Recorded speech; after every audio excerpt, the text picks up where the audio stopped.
আজকাল সবার ভিডিওতে ভিউজ কমে গিয়েছে, রিচও অনেক কমে গিয়েছে। আসলে এখন সবারই এমন অবস্থা। আসসালামু আলাইকুম, সবাই কেমন আছেন? আমি ভালো আছি আলহামদুলিল্লাহ। আশা করি আপনারাও সবাই ভালো আছেন। আজকে আমি একটি মাছের ভিডিও নিয়ে এসেছি। আজকে আমি আমাদের দেশের মাছ শিরিং মাছ রান্না করব। আমাদের দেশে এটাকে শিরিং মাছ বলে, আপনাদের দেশে এটাকে কী মাছ বলে জানাবেন আমাকে। তো মাছটি রান্না করার জন্য আমি একটি প্যানে প্রথমে পেঁয়াজ লাল করে নিয়েছি, এরপর এতে পরিমাণ মতো হলুদ গুঁড়া, মরিচ গুঁড়া এবং লবণ দিয়ে দিয়েছি। এতে আমি আর কোনো মশলা অ্যাড করব না। তো আমি এখন এর মধ্যে দিয়ে দিয়েছি আলু কুচি। আমি আগে থেকে এই আলুগুলোকে কুচি কুচি করে রেখেছিলাম। এই মাছের মধ্যে এই আলু কুচি করে দিলে খুব ভালো লাগে। এখন আমি দিয়ে দিয়েছি আমার মাছগুলো।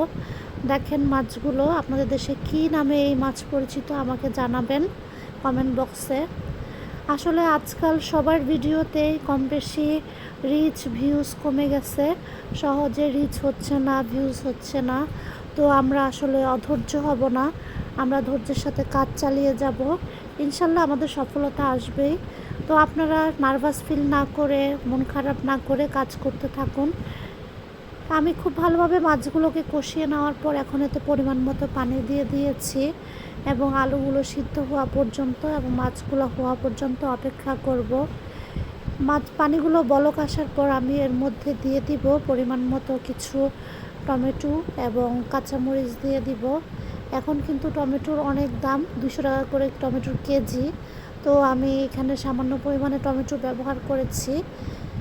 এরপর এখন আমি এতে কাঁচামরিচও দিব কিছু পরিমাণে। আমি তো অবাক হয়ে গিয়েছি আজকে শুনে যে কাঁচামরিচের কেজি নাকি 1200 টাকা। তো আর কি করার, কিছু করার নেই, আমাদের তো খেতে হবে, না খেলে তো আর ভালো লাগে না। তো এই তো আজকের ভিডিও আমার এই পর্যন্তই ছিল। আপনারা সবাই ভালো থাকবেন, সুস্থ থাকবেন এবং ইনশাল্লাহ আপনাদের সাথে আবার পরবর্তী ভিডিওর সাথে আমার দেখা হবে। দেখেন আমার মাছের কালারটা খুব সুন্দর এসেছে মাশাল্লাহ। এটা কিন্তু খেতে খুব ভালো লেগেছিল, আলহামদুলিল্লাহ আলহামদুলিল্লাহ।